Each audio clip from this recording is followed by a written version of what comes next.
घटनेचं खुलं व्यासपीठ महाराष्ट्र टुडे न्यूज।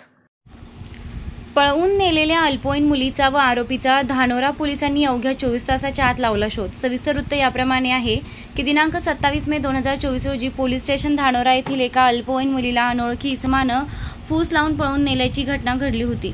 या घटनेबाबत अल्पवयीन मुलीच्या आईनं 28/5/2024 रोजी पोलीस स्टेशन धानोरा येथे तक्रार दिली असता पोलीस स्टेशन धानोरा येथे त्वरित गुन्हा नोंद करून सदर गुन्हा महिला पोलीस उपनिरीक्षक स्वरूपा नाईकवाडे यांच्याकडे सोपवण्यात आला।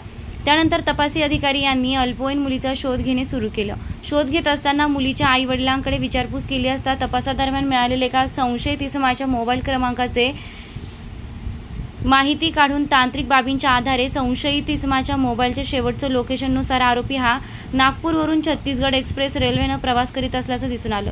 तसेच सदरची रेल्वे ही नागपूरवरून मेरठ उत्तर प्रदेश येथे जात असल्याची माहिती मिळाली। त्यामुळे त्या आरोपीसोबत अपहृत मुलगी असावी व तो तिला मेरठ येथे घेऊन जात असल्याचा संशय आल्याने तपासी अधिकारी यांनी तात्काळ सदरची माहिती वरिष्ठ अधिकाऱ्यांना दिली। वरिष्ठांच्या मार्गदर्शनाखाली 28 मे 2024 मध्यरात्री महिला पोलीस उपनिरीक्षक स्वरूपा नाईकवाडे व पोलीस अंमलदार चव्हाण हे शासकीय वाहनानं मेरठकरिता रवाना झाले।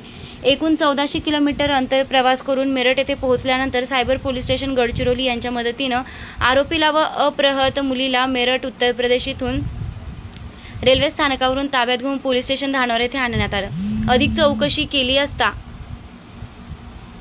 सदर गुन्ह्यामध्ये आरोपी विरुद्ध पोलीस स्टेशन धानोरा येथे कलम 376(2) 376(3) भादवी कलमसह 4 व 6 पोस्को अधिनियम 2012 कलम वाढ करून तात्काळ अटक करण्यात आली आहे।